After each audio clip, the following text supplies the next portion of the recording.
The chamber had no windows. It didn't need them. The Galactic Council had been meeting in the same place for over 4,000 years, and in 4,000 years not one member had ever asked to see outside. The ceiling was high and dark, the walls curved inward like the inside of a shell. Around the central floor, in rings that rose like a theater, sat the representatives of 49 species. Each one had traveled weeks or months to be here. Each one believed with full sincerity that this chamber was the most important place in the known galaxy. They were probably right. The air inside smelled like nothing. The environmental system was calibrated to offend no one, which meant it satisfied no one either. It was the smell of compromise, of process, of things decided by committee. At the center of the floor stood a tall figure in gray robes. His name was VTH. He was a cur, long-limbed, pale-skinned, with wide, dark eyes that had seen the inside of this chamber more times than he could count. He had been a senior council member for 31 years. He had stood at that center floor and presented cases for planetary annexation, species relocation, trade route disputes, and extinction orders. Extinction orders were the least interesting part of the job. He tapped the control surface in front of him and brought up the display. A blue planet rotated slowly above the floor, small, unremarkable, mostly water, with brown and green land masses clustered in the middle latitudes. One large moon, a thin atmosphere, a single star that was neither old nor young. Earth, VTH said, his voice carried easily. The translation systems embedded in every seat converted his words into 48 other languages without a sound. Every representative heard him in their own tongue, with their own idioms, as if he were speaking directly to them. Third planet of a minor system in the Orion arm. Species designation human. Biological classification carbon-based. Mammalian bipedal. Population current estimate 9.4 billion. He paused. Technological progression rate high. Anomalously high. A few heads shifted. The upper rings, not many, most were looking at their own data screens or talking quietly to their aides. VTH was used to this. Extinction orders rarely drew much attention. They were maintenance work. The galaxy was old and large, and young species had a way of growing in directions that created problems if left unchecked. The Council had developed a clean and efficient process for handling it. A fleet was dispatched, a planet was pacified, the species was either relocated to a managed reserve or eliminated entirely, depending on their level of development and the value of their home worlds.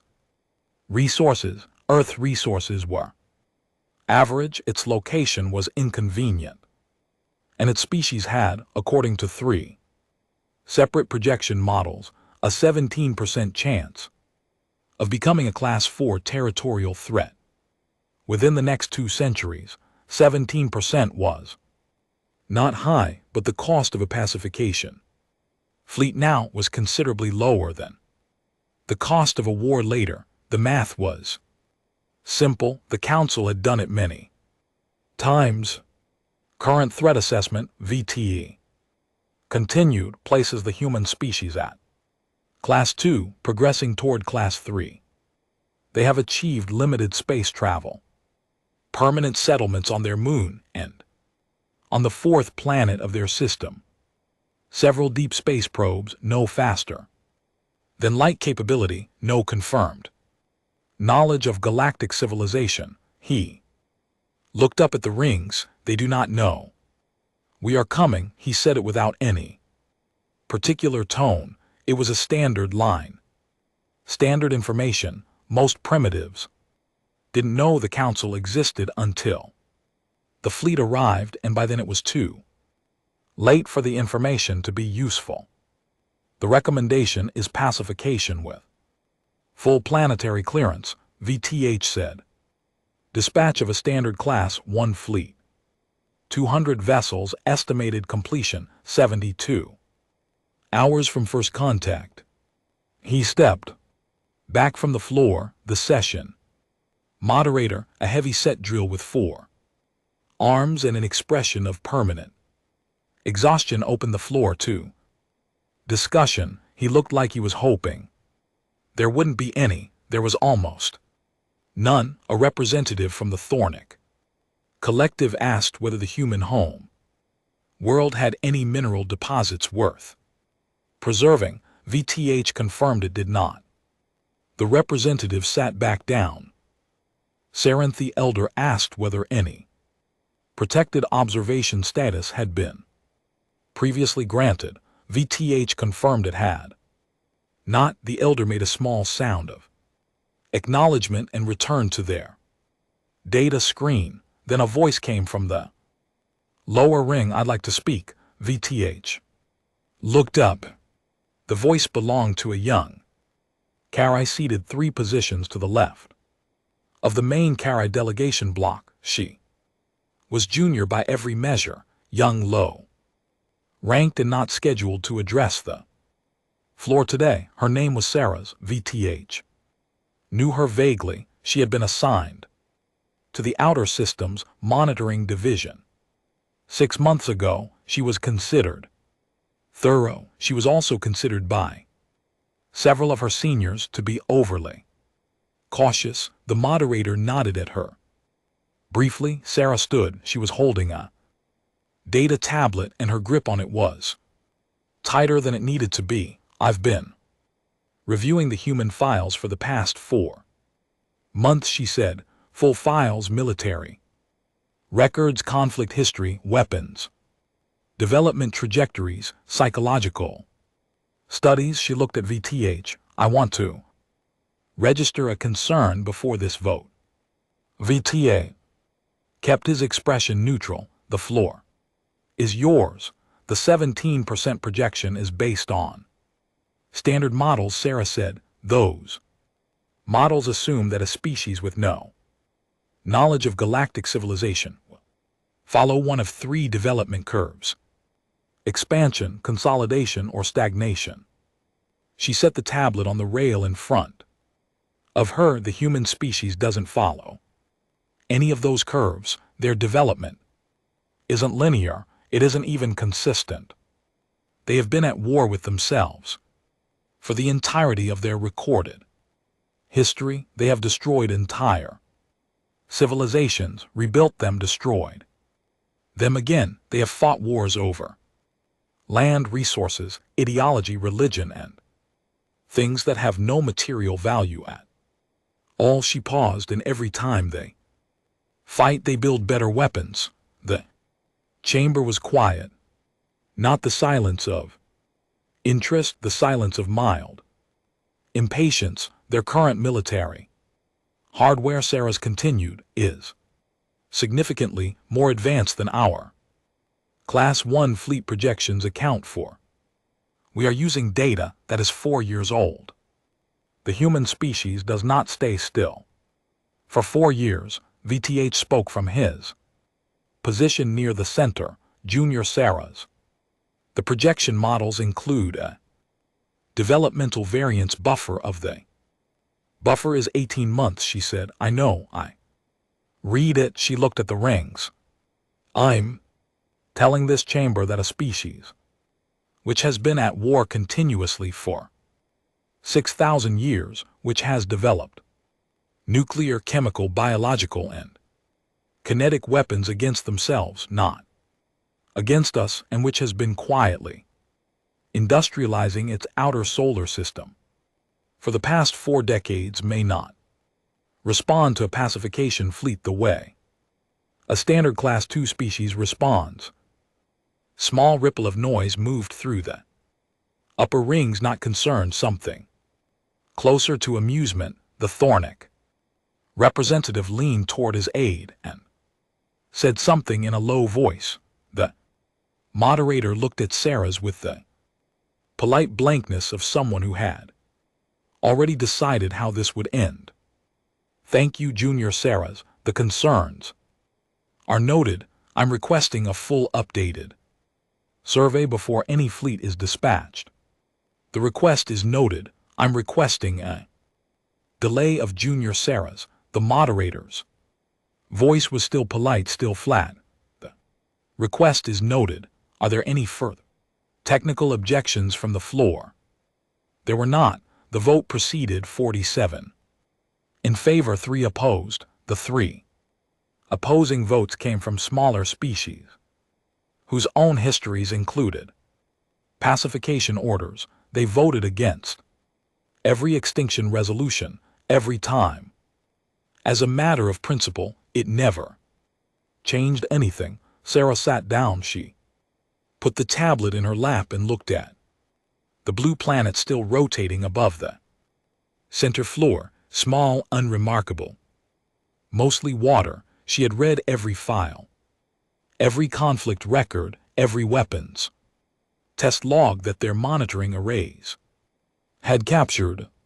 She had read about a war that ended with 2 cities burned to ash in a single morning. She had read about the weapons developed after that, each one larger and more total in its destruction than the last. She had read about the submarines that could stay underwater for months, invisible and armed, the missile systems, the orbital kinetic platforms, the coordinated fighter networks, all of it built for use against other humans. She thought about that. She had thought about it every day for 4 months, a species that built those things to use on itself. What would it do with them when it turned outward? The display above the floor winked out. Earth was gone. The session moderator moved to the next item on the agenda, which was a trade dispute between 2 mid-tier species over shipping lane rights in the Cassian corridor. Several representatives immediately looked more interested. VTH walked past Sarah's position on his way back to the main delegation block. He paused for just a moment. Your concern was thorough, he said, but the models are reliable. We've done this before. 12 times, she said. 12 times, he agreed. And not one of them caused our fleet significant difficulty. He gave her a small, not unkind look. These are primitive Sarah's. They have no idea we exist. He moved on. Sarah stayed in her seat long after the session ended. Chamber emptied around her. The lights dimmed to there between session level. The air continued to smell like nothing. She opened her tablet and found the image she kept returning to. Not a weapons diagram, not a fleet projection. It was a photograph taken by one of their distant observation probes of a human shipyard on the 4th planet of the Sol system, the one they called Mars. The shipyard was larger than their 4-year-old surveys had recorded, significantly larger. The structures were industrial and dense, built without elegance, built for output, and in the dry dock cradles that lined the facility's main axis, she could count. She had counted many times the shapes of vessels under construction. They were not small. They were not scientific survey ships or cargo haulers. They were built with thick hulls, with weapons imp placements, with engine clusters that suggested a drive capacity well beyond anything a Class II species should be producing. She looked at them for a long time, then she did something that was technically outside her clearance level.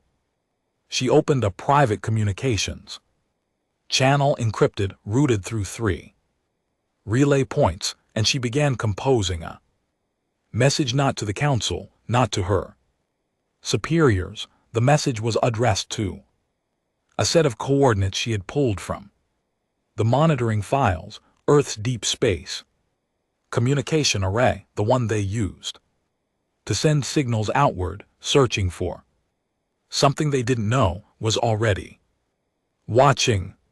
She wrote the message in simple mathematical notation, the closest thing to a universal language that existed across species. It was short. It took her less than 3 minutes to write. It said in the clearest term she could manage. A fleet is coming. You have 6 days. We voted. I am sorry. She sent it. She sat back in her seat in the empty chamber and looked at the ceiling, which was dark and curved inward like the inside of a shell. On the other side of the galaxy, the pacification fleet was already forming up, 200 vessels of various classes, crewed by experienced officers who had done this many times before. Their commander was a VET class senior officer named Dra. He was competent, professional, and deeply uninterested in the assignment. He had pacified 4 worlds in his career. It was not complicated work. He read the briefing file on his way to the bridge. Earth 9.4 billion primitives, no faster than light capability, no knowledge of galactic civilization. He set the file down before he finished it, set course. He told his navigator the fleet moved 200 ships in clean formation, cutting through dark space toward a small blue planet that didn't know they were coming. In her chair in the empty chamber, Sarah's closed her tablet. She hoped someone on the other end was listening. She didn't think it would matter. She hoped she was wrong. The signal arrived on a Tuesday. Nobody was expecting it. Nobody was watching for it. The deep space array on the far side of the moon was running its usual automated sweep. Same sweep it ran every 6 hours, every day, every year. Cataloging background radiation, mapping signal noise, logging the endless static of space. The technician on duty was a young man named Pash, who was on his 3rd cup of coffee and halfway through a crossword puzzle when the array's alert system made a sound it had never made before. He looked up from the puzzle. The sound came again. He set the coffee down. The signal was short, mathematically structured, not random noise, not solar interference, not anything in the library of known natural phenomena. It was a deliberate transmission encoded in base notation, so clean and precise that the array's translation software had partially decoded it within 4 minutes of receipt. Pash read the decoded text 3 times. Then he picked up the phone and called his supervisor. His supervisor called her supervisor. That call went up 6 levels in 40 minutes, which was actually quite fast for a government communication chain, and within 2 hours the decoded message was sitting on a screen in front of the UN Secretary General and 14 other people in a room in Geneva that had no windows and very uncomfortable chairs. The message said, "A fleet is coming. You have 6 days. I am sorry." The room was quiet for a long moment. Voted on what? Someone said. Nobody answered that. The Secretary General was a tall woman named Adiz Nusu, who had spent 30 years in international diplomacy and believed firmly and with evidence that most crises were manageable if you kept your head and moved fast. She looked at the message for a long time. Then she looked at the people around the table. "Get me General Oy," she said. "Get me every space agency director on the planet and find out if any of our deep space arrays have picked up anything anomalous in the last 72 hours. They had in fact picked up several things: drive signatures. The array analysts were calling them clusters of energy output, consistent with large vessels moving at high velocity on an approach vector that pointed with uncomfortable precision directly at the inner solar system. The analysts had flagged the readings as instrument error. 3 separate analysts, 3 separate arrays, all flagging the same anomaly as error, because the alternative was something none of them had been trained to consider.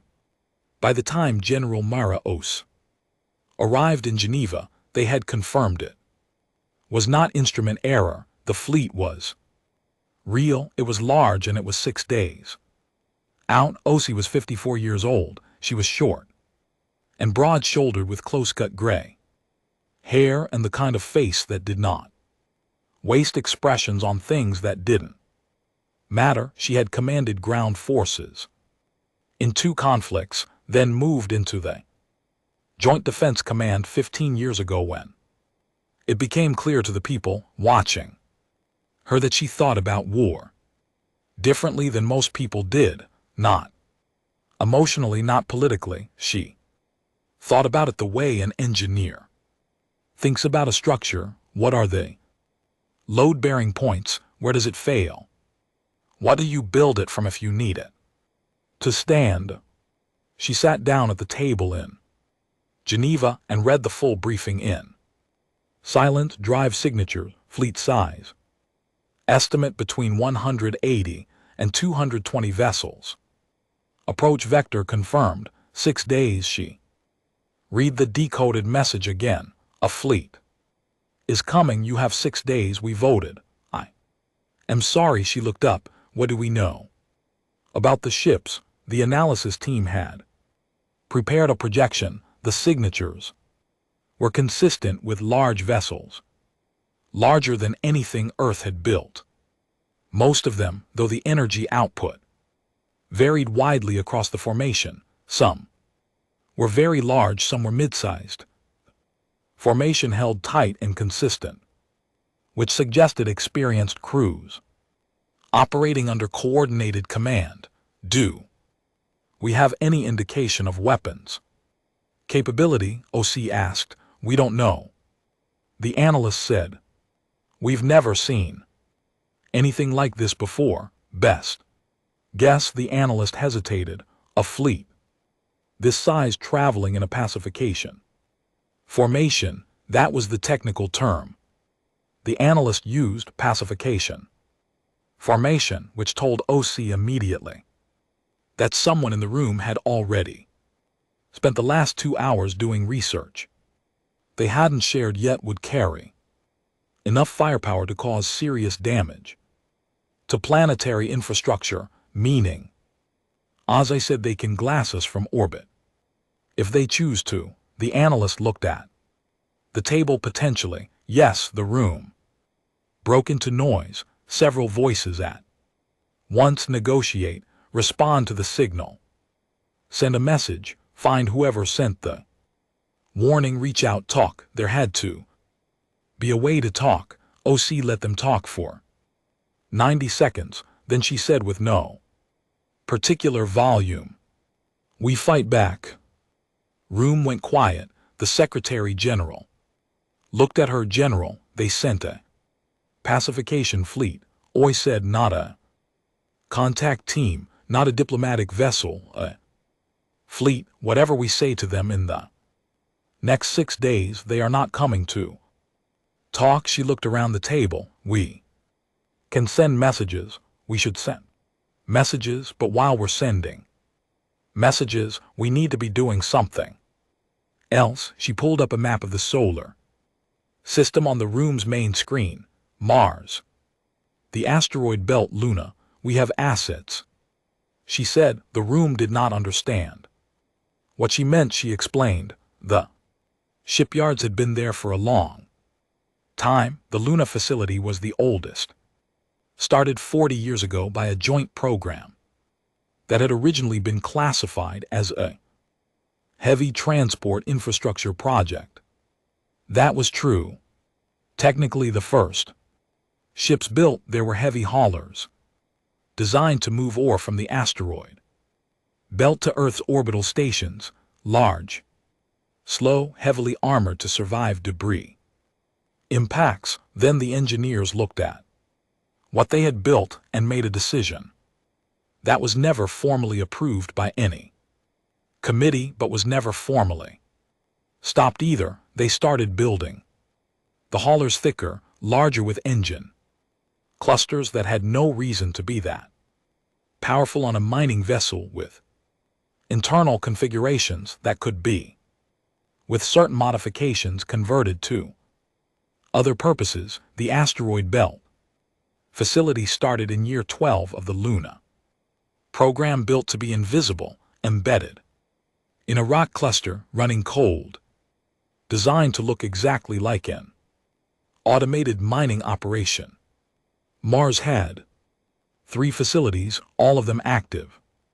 Nobody had ever explained in any official document why Earth's space infrastructure program had quietly produced vessels that looked under detailed analysis less like cargo ships and more like warships. The people who built them knew. The people who funded them knew it was the kind of thing that existed in the space between official policy and practical necessity, maintained by people who had looked at Earth's history and drawn conclusions that nobody in a committee room wanted to say out loud. Humanity had been at war with itself for thousands of years.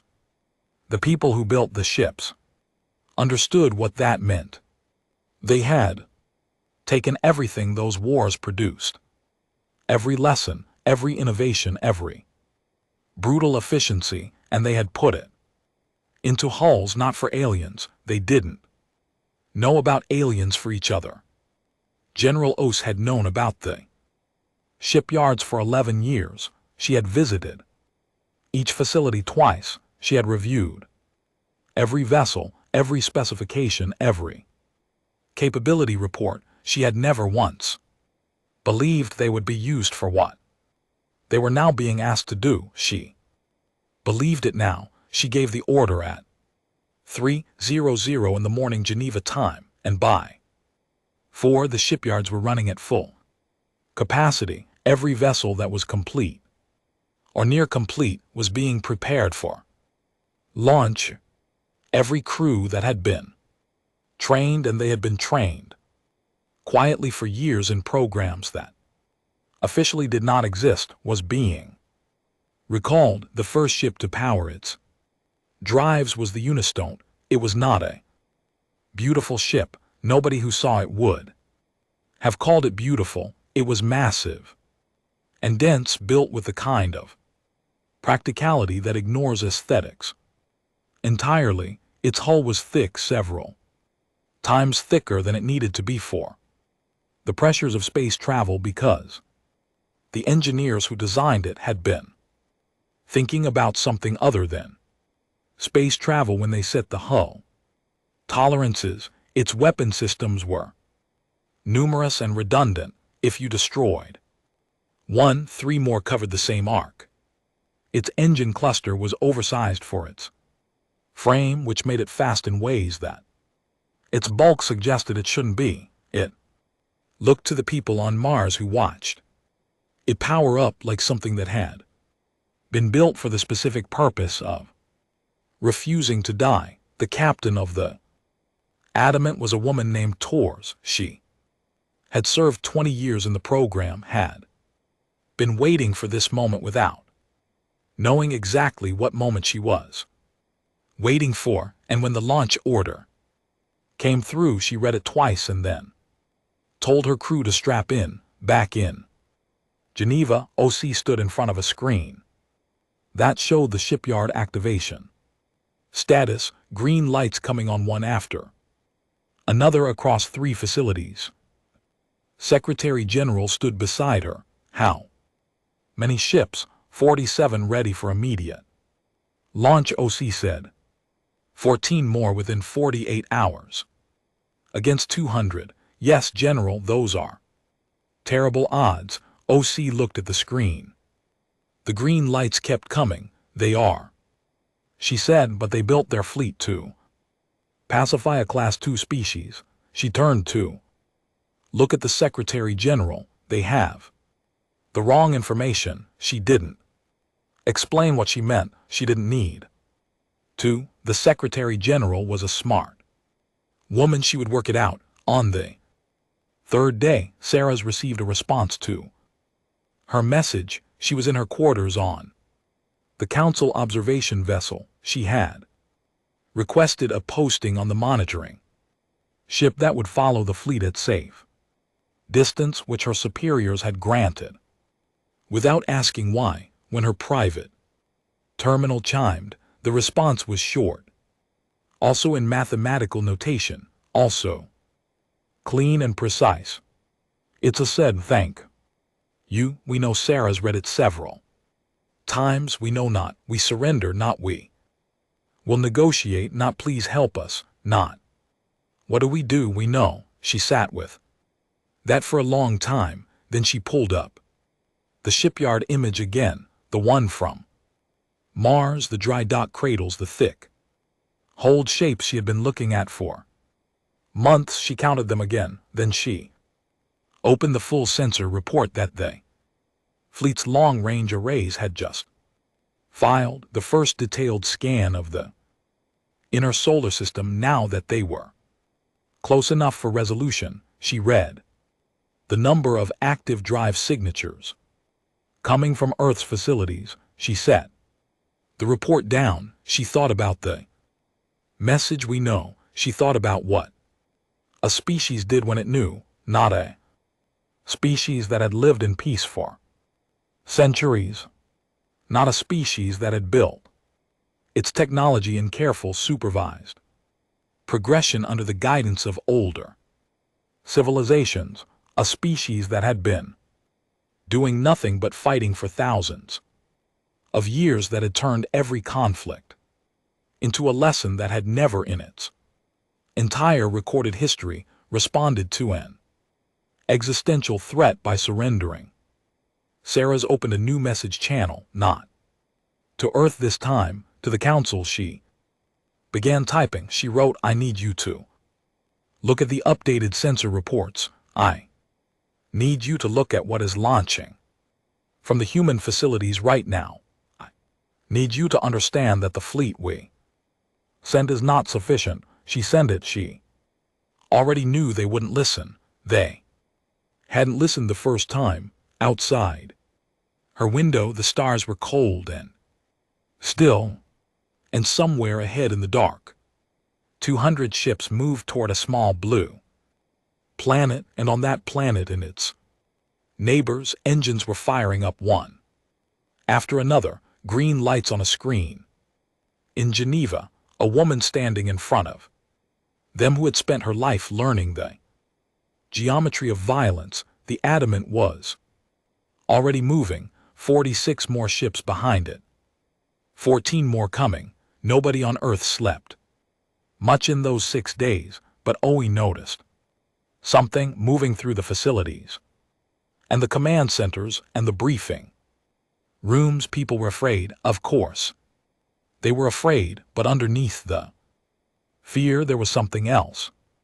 Something older and harder and very familiar to anyone who had studied what humans did when they were cornered. They got focused. They got very, very focused. On day 6, the fleet dropped out of faster-than-light travel at the edge of the solar system. Their long-range sensors swept the space ahead. Fleet Commander Dra read the initial scan report. He read it twice. He called his senior officer to the bridge. Confirm these readings, he said. Senior officer confirmed them. Dra looked at the scan for a long time. 47 human vessels in tight formation, sitting still, waiting. He had been told there would be a handful of primitive defense stations. He looked at the formation on his screen at the hull, signatures at the weapons emplacements. His sensors were now resolving. Interesting, he said in a tone that suggested he didn't find it interesting at all, but rather something for which he didn't have an immediate word. He gave the order to advance. He was a professional. He had done this before. The numbers still favored him 4-1. And his ships were built by a civilization that had been traveling the stars for 4,000 years. He advanced. The human ships did not move. They held formation and waited. Draw had pacified 4 worlds. In all 4 cases when his fleet appeared, the response had been the same: confusion, panic, scattered. Resistance, collapse. He watched the human formation on his screen. They were not panicking, they were waiting. He advanced anyway. The space between the 2 fleets was 40,000 km. It was nothing in the scale of the solar system, in the scale of the galaxy. 40,000 km was the distance between 2 people standing in the same room, but for 6 minutes nothing moved.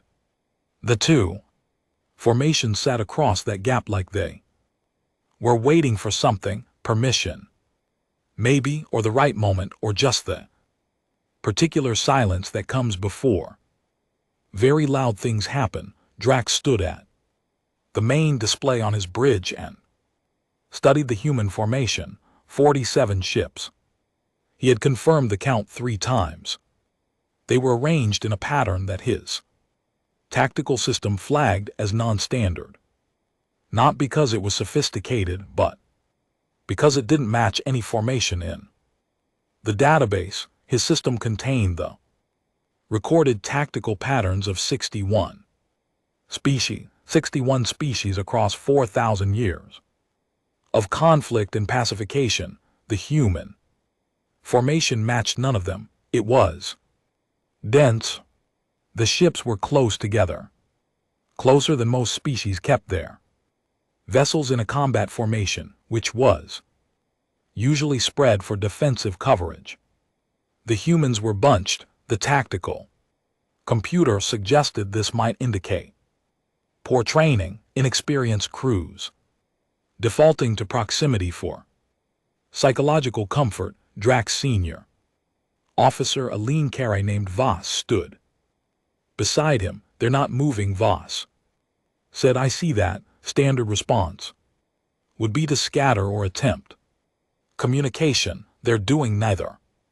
Voss looked at the display. Could be sensor ghost, automated vessels, no crew. Draw had considered this. He had discarded it. The drive signatures were wrong for automated ships. Automated vessels ran at consistent output. These were variable. Each ship's drives running at slightly different levels.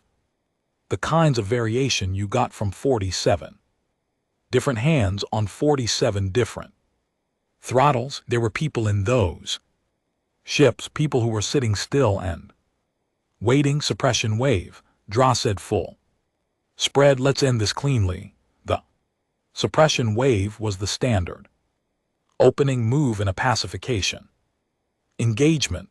It was an electromagnetic pulse system scaled to fleet deployment, designed to do 3 things simultaneously. First, it disrupted electronic systems, weapons targeting, communications, navigation.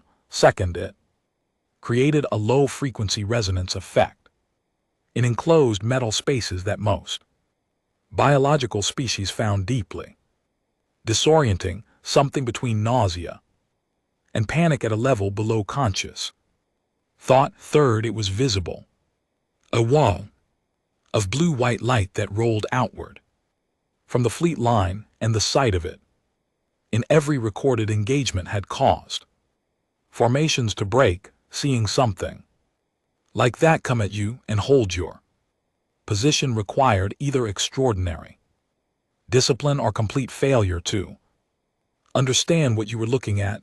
Draw. Had never had a target hold position.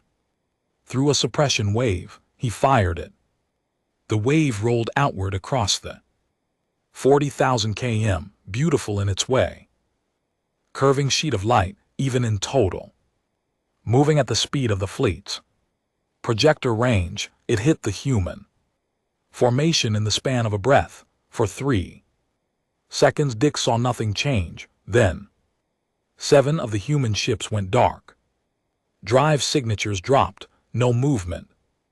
Just dark holes sitting in the formations shaped like gaps in teeth.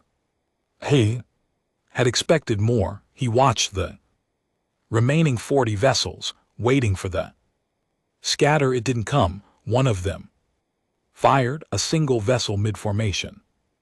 Not the lead ship, opened up with what? DRA system, identified as a kinetic battery and a directed energy array. Working in tandem, the kinetic rounds were large, very large, larger than standard for a ship that size. The directed energy output was also high, higher than the whole classification. Suggested should be possible, which meant either the sensor reading was wrong or the humans had put a weapon system into a frame that his database said couldn't support it. The round struck one of his midline destroyers. The destroyer shields absorbed part of it. The rest got through. The destroyer lost a section of its port side and dropped out of formation. Then the rest of the human ships fired, not all at once in sequence, rolling from one end of their formation to the other, like something that had been planned and rehearsed, each ship picking a target, each ship firing a different combination of weapons, kinetic energy, something. Draw's system couldn't classify that hit one of his cruisers and caused a containment failure in its secondary drive. The cruiser detonated. Drax's bridge was suddenly loud. Return fire. He said, all ships return fire. Concentrate on the lead vessel. His fleet responded, 200 ships against 40. The math was clear. The weight of fire that came back at the human formation was enormous. Energy weapons, torpedoes, more suppression bursts targeted at individual vessels. It was the kind of fire that in every previous engagement DRA had conducted ended things within minutes. The lead human ship, the large, ugly, dense hold one his system had flagged at the front of the formation, took 3 direct hits. It kept moving. It took a 4th hit, a torpedo strike that peeled a section of its upper hull back and vented atmosphere from it. At least 2 compartments, it kept moving. It took a 5th hit, a 6th.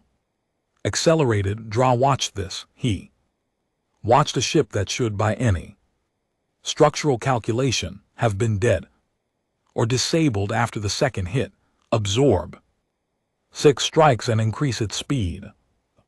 Hull damage was visible on his sensors. The ship was venting, burning in places. One of its weapons arrays was dark and gone, but its main batteries were still firing and its engines were pushing it forward, and it was, according to his sensor readout, heading directly toward his fleet line. What is it doing? Voss said quietly. The answer became clear.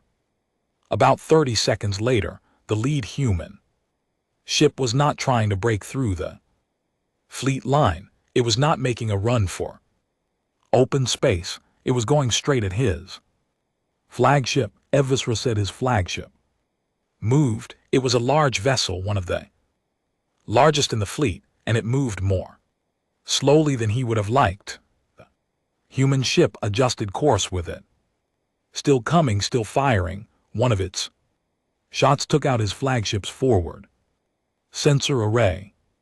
2 more human ships pulled out of the formation and joined the lead vessel, forming a narrow Arrowhead aimed at his flagship center. Mass Draw fired everything at them. He destroyed one. The second took hits that would have destroyed any ship in his fleet and slowed without stopping. Lead ship, the ugly, burning, thick thing, was now close enough that his short-range systems were picking up the detail of its damage, and what they showed made Voss go quiet beside him. The ship had taken 11 hits. Sections of it were open to space. Its port weapons array was completely destroyed. Something internal was burning. The heat signature was wrong for a controlled system. It was structural. The ship was on fire inside and still accelerating. It's going to ram us, Voss said. Destroy it, Drax said. They fired everything at it, concentrated. The firepower that hit that single ship in the next 15 seconds was enough to reduce a small moon debris. It slowed the engines finally gave. It drifted, dark and broken, 300 km from his flagship's bow draw. Breathed. Then the second ship, the one that had taken hits and slowed, hit his flagship's midsection at half speed. Not a ram. It didn't destroy his ship, but it tore a long gash in the porthole and destroyed his main weapons array and killed 41 members of his crew and knocked his flagship out of the engagement for the next 20 minutes while damage control teams ran through the corridors and the ship groaned in places it shouldn't have been groaning. In those 20 minutes, the human formation finished what it had started. Without Drax's flagship coordinating fire, 2 sections of his fleet line lost cohesion. Ships fired overlapping arcs, blocked each other's angles, crossed their own torpedoes' paths. The humans hit those gaps like they had been watching for them, probably because they had been watching for them, sitting still in that tight, dense formation, reading his fleet patterns for 6 minutes before they fired a single shot. They went through the gaps like water through cracks. His ships were well-built, well-armed, crewed by experienced officers who had fought in real conflicts, but they had been built for a certain kind of engagement, the kind where the other side had less technology, less firepower, less everything, the kind where superior capability produced predictable results. This was not that kind. The humans were not fighting to survive, they were fighting to damage. Every maneuver was aimed at getting close, getting inside his fleet's optimal engagement range, where his longer weapons couldn't depress to track and his shorter weapons had to deal with targets that were turning, burning, and for some reason not going away when they should have gone away. He lost 9 more ships before he reformed his fleet line. In 4 hours of engagement, his 200-ship pacification fleet had lost 19 vessels. 3 more were damaged, significantly enough to be combat ineffective. 31 human ships were still operational, and 12 of those were moving in ways that suggested they were damaged but choosing to ignore it. His suppression wave had disabled 7 human ships. He had destroyed 8. Math was wrong. The math was deeply structurally wrong, and Dra had spent 4 hours trying to find the error in it. And the error was not in his math. The error was in the assumptions that went into the model that generated the math. And those assumptions had been built on 61 species worth of data that did not include a species that had spent thousands of years developing weapons specifically for use against things with the same hull strength, the same damage tolerance, and the same pain threshold as themselves. His ships were built to fight primitives. The human ships had Been built to fight humans, he pulled his fleet back to reform. His senior officer stood beside him and said, "Nothing for a while." Then Voss said, "They're not following." Dra looked at the display. The human formation had not pursued. They had held their position, pulled their damaged ships back into the cluster and stopped there. Regrouping, Dra said, "So are we." "Yes." Voss looked at him. "Sir, we lost 19 ships, I know, to 47 vessels with no faster-than-light capability, no experience in fleet engagements, and technology we assessed as significantly below our own." "I know, Voss. The assessment was wrong." Dra looked at the human formation on his screen. The tight, ugly cluster of ships, several of them venting and burning, none of them running, just sitting there, waiting. Again, he thought about the late ship, the one that had taken 11 hits and kept coming. He thought about the burning inside it, the structural fire that meant internal damage beyond anything his engineers would have kept a ship moving through. He thought about whoever was flying it, deciding to accelerate into that fire instead of pulling back. He did not have a word for that. He sat down at his command station and began composing a message to the council. He wrote it carefully. He wrote the ship losses. He wrote the engagement summary. He wrote the corrected threat assessment. Then he wrote one additional line at the end, which was not standard protocol, but which he believed was necessary. He wrote, "Request immediate reinforcement, recommend reclassification of human species. Standard pacification models do not apply. Fleet of 600 minimum advise." Before resuming engagement, he sent it outside. 31 human ships had in tight formation and waited, and somewhere on the planet, turning slowly in the distance or on one of the facilities orbiting around it, 14 more ships were finishing their construction. Dra looked at his ship count, 178 effective vessels remaining. He waited for the council to respond. It took longer than it should have. When the response came, it did not say what he expected. It said, "Reinforcements dispatched, 600 vessels. Maintain position and do not re-engage until arrival." Dra read it twice. 600 more ships. The council had sent 600 more ships. He had asked for a reclassification and a reassessment. Instead, they had sent more of the same, just larger numbers. He sat with that for a moment. Then he looked at the human formation again, still there, still waiting. He thought about what Sarah's had said in the council chamber. The young junior diplomat who had read all the files and asked for a delay and been ignored. He had been in the chamber that day. He had been part of the delegation that had voted without listening to her. He was listening now.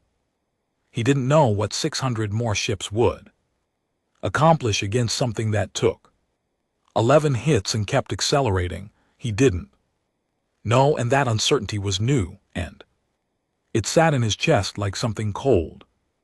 He maintained position. He waited. Human ships waited too. The council chamber had never been loud like this.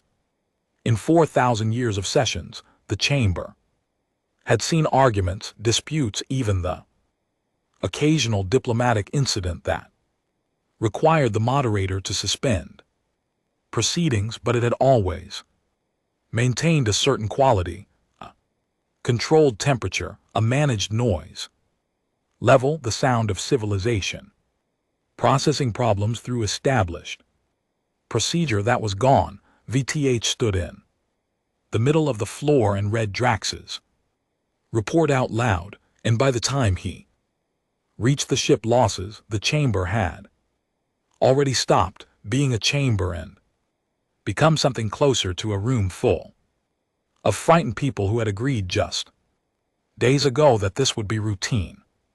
19. Ships in 4 hours against 47 vessels with no faster than light capability and technology that had been assessed by the best models the Council's analytical division possessed as significantly inferior to their own. This is not possible, the Thornic representative said. He was the one who had asked about minerals. He looked like he regretted asking about minerals. Now the report is confirmed. VTH said he kept his voice level. He had been keeping his voice level for the past hour since the message arrived, and it was costing him more effort than anything he had done in 31 years in this chamber. Fleet Commander Draw sensor logs are attached and verified. 19 vessels destroyed, 3 combat ineffective, 31 human vessels remaining operational. Someone said they lost 16 ships and 31 are still fighting. Correct, out of 47. Correct. The noise came back up, multiple species talking at once, the translation systems layering everything into a wall of sound. The moderator called for order twice and got partial compliance from her seat in the lower ring. Sarah's watched VTH. He was holding himself very still. She knew that stillness. She had seen it on people who had been wrong in a way they couldn't yet process. Body went quiet while the mind tried to find somewhere to put the information that didn't fit. She had been living in that place for 4 months. She stood up. She didn't wait for the moderator to call on her. She stood up and she spoke, and her voice was steady and clear in the translation systems carried it to every seat in the chamber. I need to present the updated sensor data, she said. The moderator looked at her. Then he looked at the chamber, which was still loud and disorganized and not benefiting from the absence of something to focus on. He nodded at her. She walked to the center floor. She had prepared this, not because she had known it would come to this. She had hoped genuinely that it wouldn't, but because preparation was the only thing she had been able to do with the dread that had been sitting in her chest since the vote. She pulled up the display. Not blue planet this time, the solar system, their fleet position, the human formation, and then the shipyard data. This is the Mars facility as of our last survey 4 years ago, she said.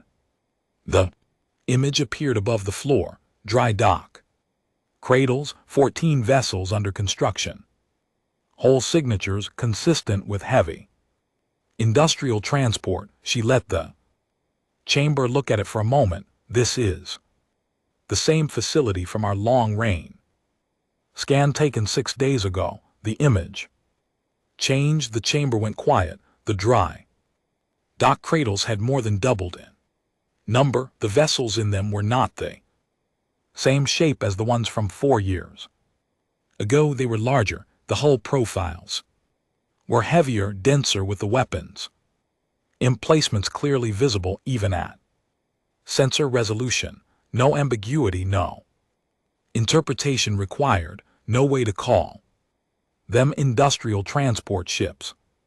At the time of our fleet's first contact with the human formation, Sarah said, 14 additional vessels of this class were in final construction stages across 3 human facilities. They have since launched. She looked at the chamber. Earth's fleet is no longer 47 ships. She let that sit for a moment. It is 61. Serenity Elder in the upper ring made a sound that needed no translation. I would also like to present the conflict history review that I submitted to this chamber prior to the vote. Sarah's Continued, which was noted and not acted upon. She kept her tone neutral. This was not the time for anger, though she had plenty. The human species has been engaged in continuous organized warfare for approximately 6,000 years of their recorded history. In that time they have developed, tested, and deployed every category of weapon available to a pre-space civilization: kinetic, explosive, chemical, biological, nuclear, electromagnetic. They have fought wars on land, water, underground, in the air, and in orbital space. Every conflict has produced doctrinal and technological advancement. She paused. They did not develop their warships in response to our fleet. They developed their warships in response to each other. We were not the threat they were building for. She let the chamber sit with that. What that means, she said, is that our models assumed we would face a species that had built its military capability in response to known threats. Species that have fought only each other fight in ways calibrated to each other. The same hull strength, the same pain thresholds, the same willingness to absorb damage. When we deploy a pacification fleet, we are usually the highest capability force the target has ever encountered. The gap creates shock. The shock produces collapse. She looked at the display, at the human formation, still sitting in tight cluster at the edge of the solar system. That gap does not exist here. Our fleet is not the most dangerous thing the human species has faced. They have been facing things as dangerous as our fleet, or more so. For 6,000 years, they have been training for this without knowing they were training for it. The chamber was very quiet now. VTH stood near the wall of the center floor. He was looking at the Mars facility scan, the larger ships, the weapons emplacements that were not ambiguous. The 600 ships the Council has dispatched, Sarah said, will outnumber the human fleet by more than 8 to 1.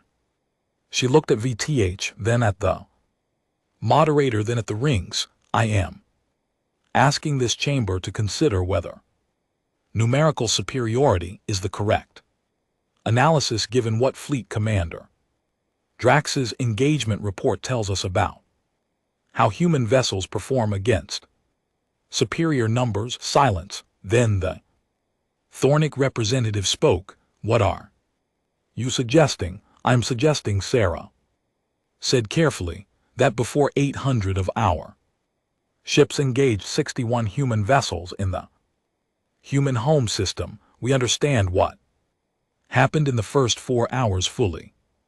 Not just the ship losses, the mechanics of it. Why our suppression wave only disabled 7 ships? Why a vessel that absorbed 11 direct hits continued to function and accelerate? Why the human formation, after sustaining 30% losses, did not break? She looked at the chamber. Because if we do not understand that and we send 800 ships and the same mechanics apply at scale, then the mathematics become considerably worse. For us, the room was quiet for a moment, longer than a council elder, one of the oldest Kara in the chamber, a figure who had been present for most of the last 3,000 years of council history, spoke from the upper ring. His voice was slow and considered. How thick, he said, are the hulls on those ships? Sarah's pulled up the specification analysis she had compiled, the hull thickness data from the sensor readings, cross-referenced with the mass and drive output to extrapolate structural density. The chamber looked at the numbers. The thick representative said something quietly to his aide, and the aide looked at the numbers, and the aide said something back, and the representative leaned forward in his seat with an expression that had moved past concern into something more fundamental. What Sarah's had found and what the chamber was now looking at was this: the human ships were built with hull density that had no practical purpose for space travel. The added mass cost them speed, cost them fuel efficiency, created structural stresses in maneuver that required constant compensation. There was no engineering reason to build a ship that thick, unless the assumption going into the design was that the ship would be hit repeatedly by things designed to destroy ships exactly like it. They had been designed to fight themselves, which meant every structural assumption encoded into those holes was calibrated against human weapons, which meant the suppression wave designed for species whose electronic systems were less hardened and whose crews were less physiologically prepared for disorientation had encountered hardened military electronics and crews that had been training in the disorienting conditions of high-intensity combat environments for their entire careers.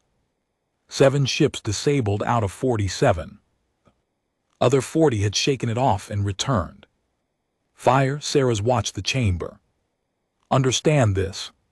She watched it move through them species by species, the recalibration happening in real time.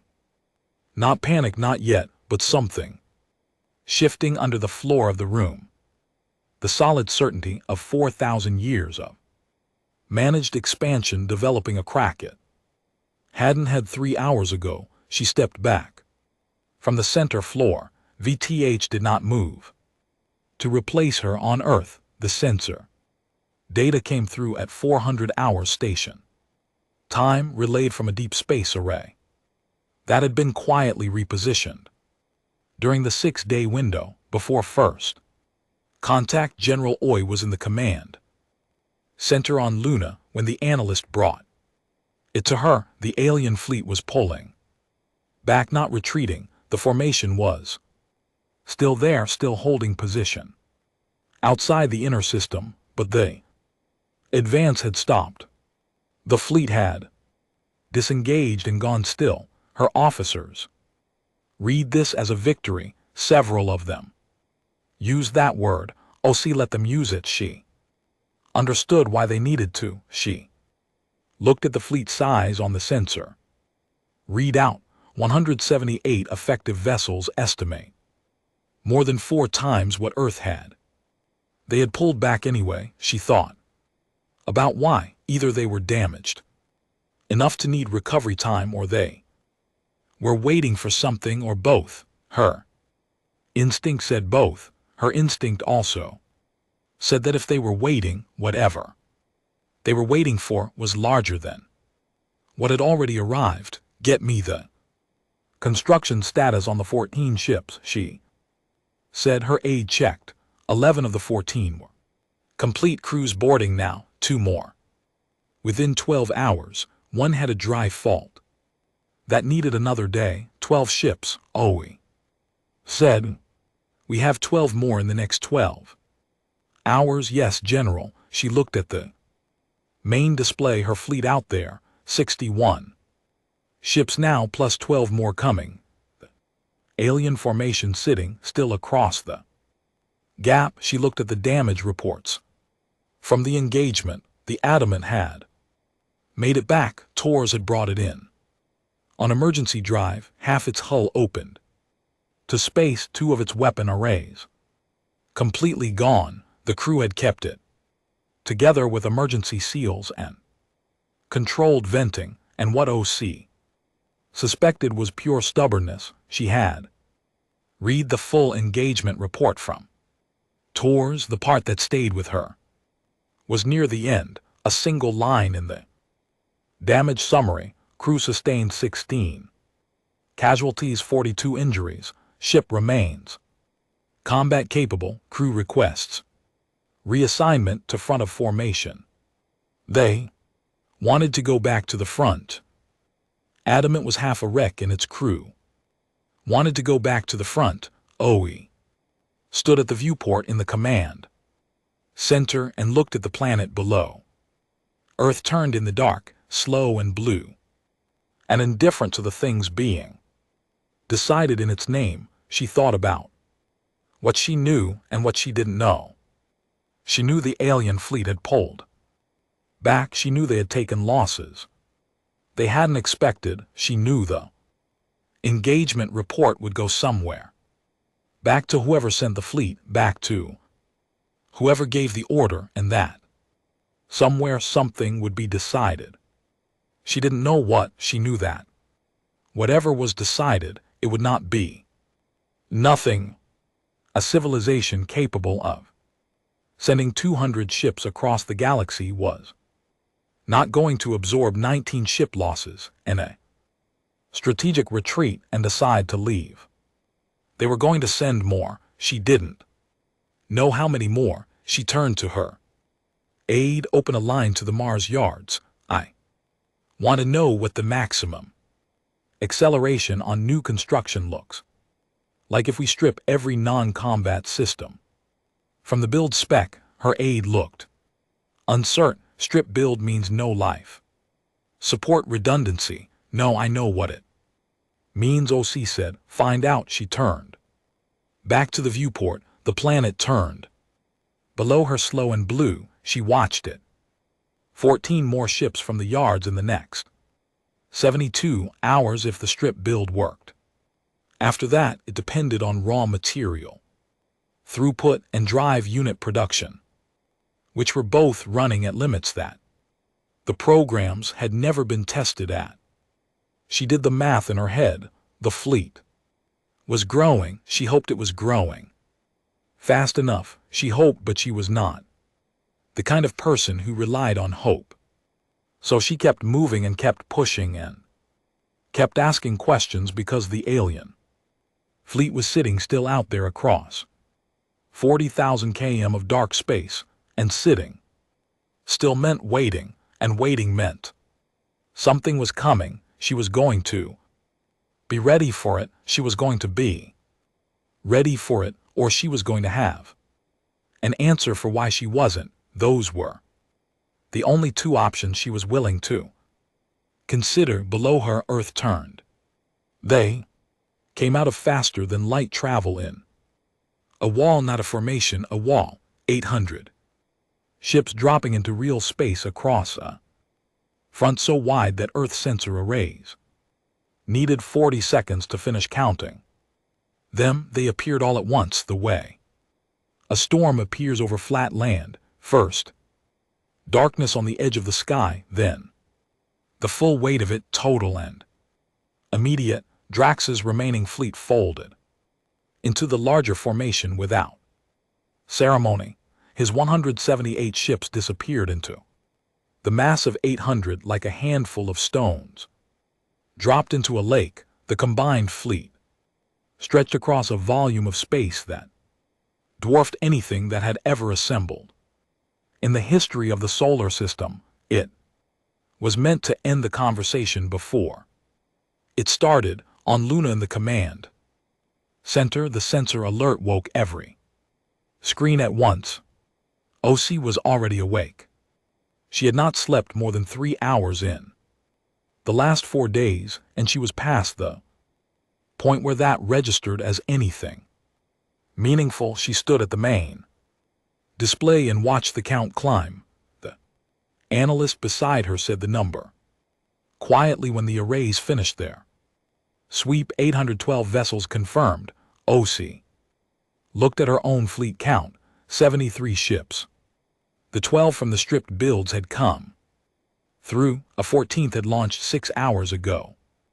Despite its dry fault, Tors had personally contacted the yard and told them to launch it and let her crew fixed the drive en route, and the yard had done it because Tors was that kind of person. 73 against 812. Her officers were quiet.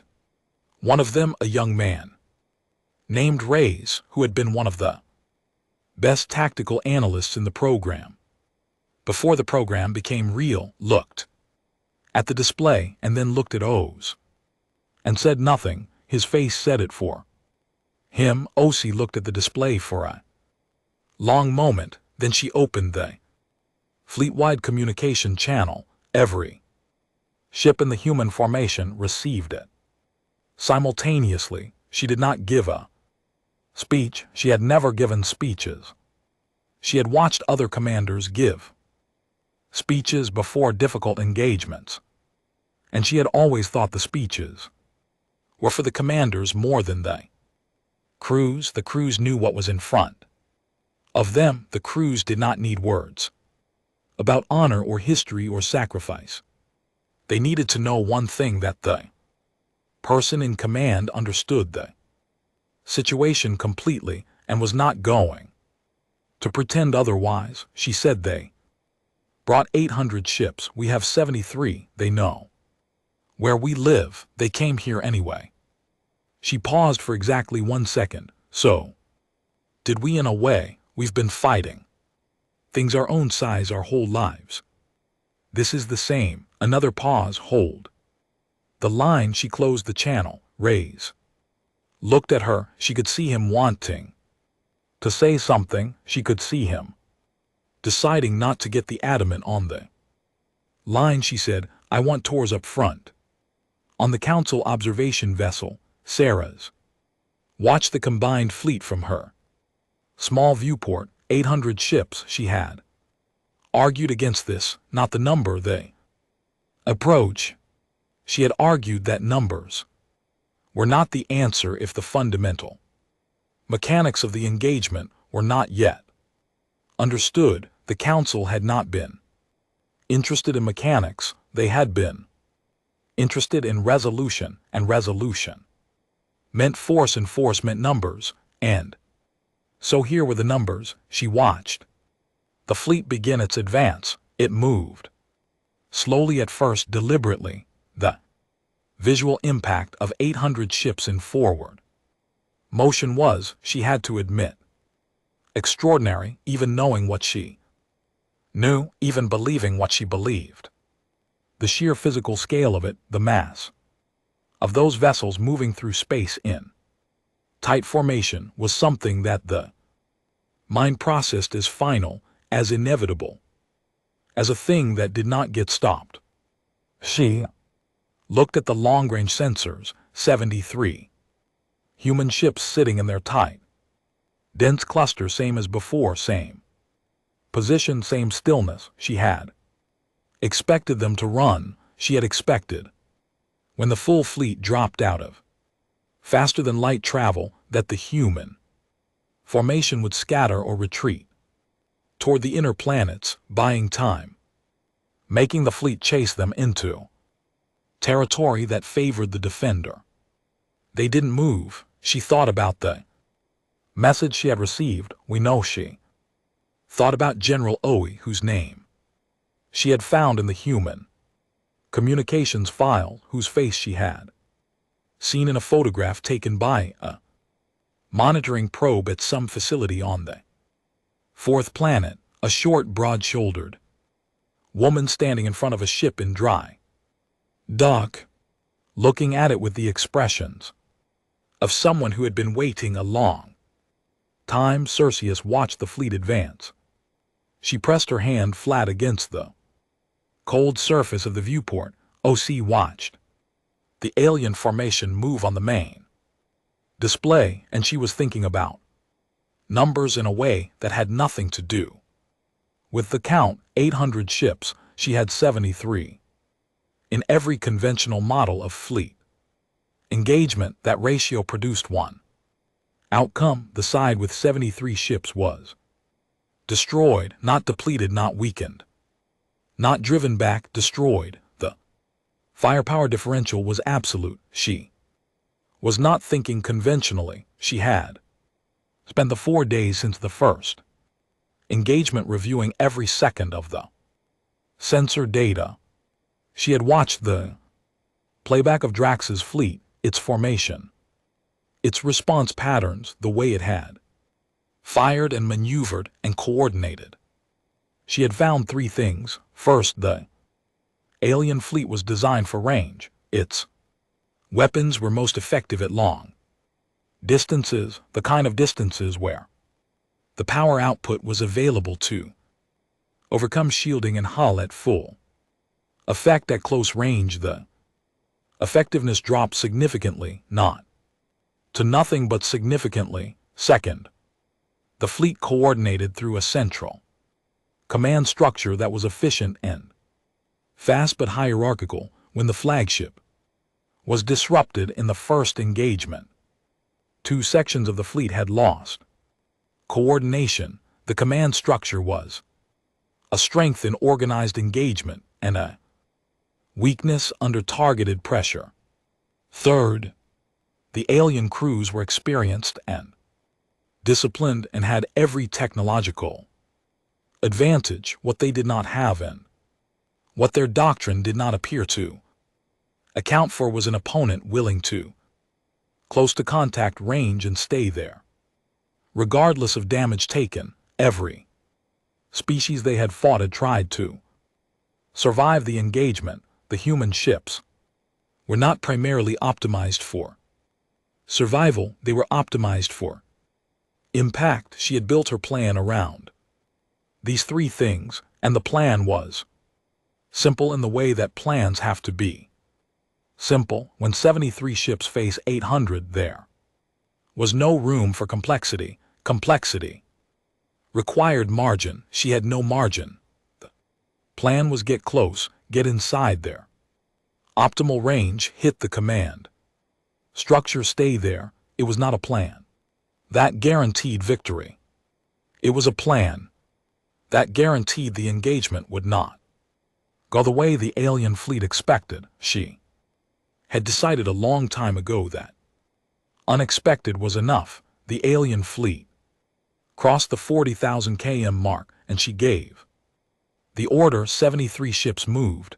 What happened over the next 6 hours did not have a clean shape. Battles rarely do, but this one less than most, because what the human fleet was doing did not follow a pattern that the alien tactical systems were designed to track and counter. They split not into organized sub-formations, but into groups of 4 and 5 ships that drove at different angles into the alien fleet line, each group picking a vector that forced the fleet to respond in multiple directions. Simultaneously, the alien fleet fired. It fired an enormous weight of weapons.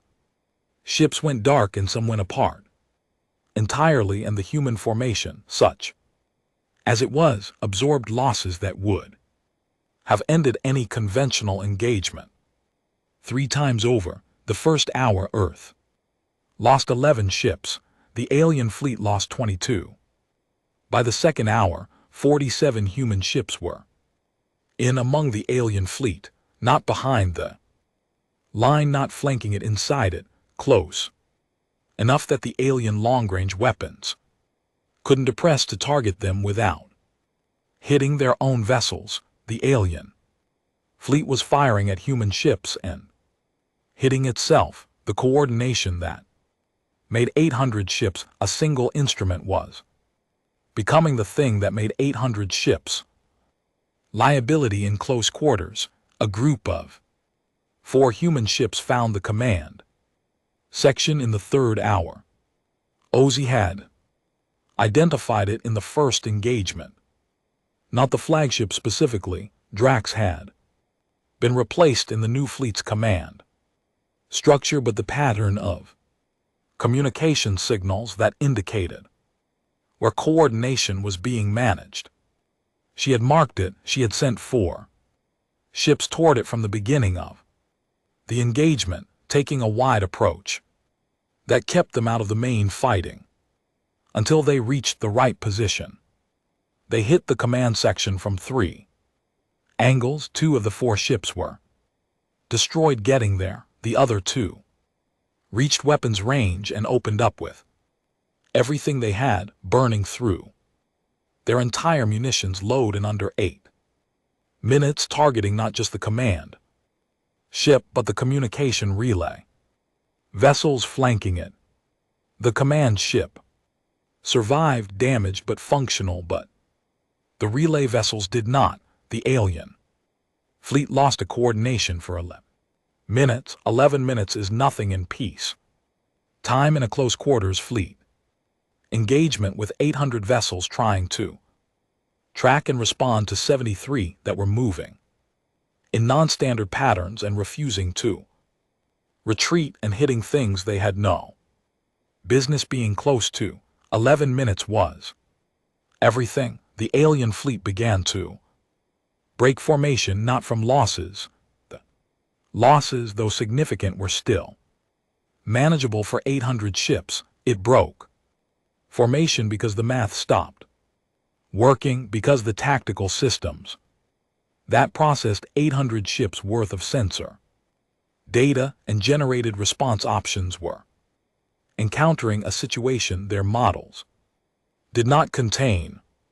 Every time they generated a response, the human ships were not where the model said they would be, because the model assumed the human ships were trying to survive, and survival was not the primary variable being optimized. Ships at the rear of the alien formation began pulling back without orders, not retreating, pausing, recalibrating, creating space between themselves and the chaos at the front. The space grew. Sarah's watched it from the observation vessel, which had moved to the far edge of the engagement zone. When the human ship started getting inside the fleet line, she watched on the sensor display as the rear sections of the fleet pulled further back. She watched the front sections, which were still fighting, still taking and giving damage, still technically holding. She watched a human ship, mid-sized hull, showing the same kind of deep damage she had seen on the Adamant before, fly through a gap between two alien cruisers, fire into both of them as it passed, come out the other side, burning, and immediately turned back toward the fleet line for another pass. She pressed her hand against the viewport again. She understood it now. She had understood it intellectually for months, reading the files, looking at the numbers, but she understood it differently now, watching it. The human ships were not fighting to win. They were not fighting to survive. They were fighting to make the cost unbearable. Every ship that kept moving when it should have stopped. Every crew that turned back toward the line when they had a clear route to open space. It was not tactics. It was not even courage. Exactly. Courage implied a choice made against fear, and she was no longer sure the calculus these people were using had fear as a primary input. They had decided somewhere at some level below formal decision-making that this was their place and these were their people. And the calculation was not can we win.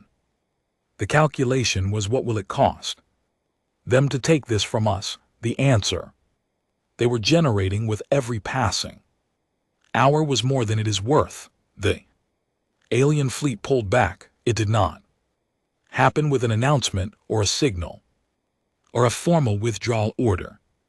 It happened the way retreats happen, when they are not commanded but simply become the only remaining option, ship by ship, section by section, the front line thinning as vessels drop back, and the rear sections that had already been pulling away continued pulling away, and the structure of 800 ships became the structure of 800 ships trying to find distance from something they could not process. OC saw it on the display at hour 6. She did not celebrate. She watched it and she counted and she said, "To raise they're going." Raise looked at the display. The alien formation was intact. They hadn't broken, hadn't scattered. They were retreating in order, which meant they were still a Fleet and still a threat, but they were going. The gap between the formations was growing. He looked at her. Do we pursue? She thought about it for 2 seconds. No, she said. Hold position. Let them go. She turned away from the display. It took the council 11 days to formally convene after the second engagement. 11 days because the report from the fleet commanders took time to compile and because several delegation members requested the session be delayed until the full data was processed and because there were conversations happening in private that needed time to resolve before they could become public positions. Sarah sat in her seat in the lower ring and waited. The losses were presented by a council administrator rather than VTE, who was present but had not spoken since the session opened. The alien fleet had lost 104 vessels in the second engagement. Earth had lost 31. The human fleet currently stood at 42 operational vessels, with 11 more under repair and construction. Reports from the human facilities indicated the rate of new ship production had increased again. The chamber was very quiet. The council elder who had asked about hull thickness in the previous session raised his hand. He said, I would like to hear from Junior. Sarah's sir stood. She had not prepared remarks this time. She didn't need them. She stood at the center floor and looked at the rings and said what she thought was true. They will not stop, she said. That is the only thing I know about this species with complete certainty. Everything else, their technology, their numbers, their capability, those things will grow and change, and we can model them or fail to model them, but the stopping that won't change. She looked at VTH. They were fighting each other for 6,000 years, and they never stopped. They have been fighting us for 11 days. They are building more ships while we are sitting in this chamber. She paused. They do not have a threshold at which they stop. We assume they did because every other species does. They don't. The chamber sat with this. What do you recommend? The elder asked. Sarah's had been thinking about this answer since before the vote, since the first time she read the files, since the first time she looked at the Mars shipyard photograph and counted the holes in the dry dock cradles. Remove them from the list, she said. Remove them and never put them back. Create whatever classification this chamber needs to create. Call it whatever word exists in whatever language makes the meaning clear. She looked at the rings. And do not go back there. The chamber was quiet for a long moment. The vote that followed was not close. OC found out 3 weeks later through series encrypted channel still open, still routing through 3 relay points, when a short message arrived in mathematical notation. It said, the order is rescinded. You are removed from all list. New classification created. No translation exists in your language. Closest meaning do not touch. OC read at once. She was standing at the viewport on the Lunar Command Center, looking at Earth turning below her. She had been standing there on and off for most of the past month. She found it useful. It kept things in proportion. She read the message again, then she set the tablet down around her. The command center was running analysts at their stations, communication lines open. The constant low sound of a facility that had shifted from emergency mode to something that wasn't quite peacetime but wasn't active war either. Something in between, something new. She looked at the planet. 42 ships out there. The survivors being repaired, resupplied, crewed by people who had done something that had no name yet in any human language either. She would need to find names for all of it eventually. The engagement, the campaign, whatever this was going to be called by the people who wrote it down later. She would need to find words for what the crews had done, what the adamant had done, what Tors had done. She didn't have those words. Yet she looked at Earth. It turned slowly in the dark, the same as it always had, indifferent and enormous. The blue of it deep and unbroken from this distance, all of it down there, 9 billion people who had not known 6 weeks ago that the galaxy had voted on them, who had been going about their lives, while a fleet crossed the dark toward their home, who had some of them watched the news and understood what was happening and continued going about their lives anyway because there was nothing else to do, and because that was what people did. She thought about what Sarah's had written, closest meaning do not touch. She thought about how 4,000 years of galactic civilization had looked at one species, looked at what it did and what it built and how it fought, and what it refused to stop doing, and had decided that the appropriate response was distance. She didn't feel triumphant. She wasn't sure what she felt. She stood at the viewport for a long time. The planet turned. The adamant was out there somewhere, repaired enough to fly. Tors probably standing at her own viewport, looking at the same planet from a different angle, the same thing visible from 2 different positions.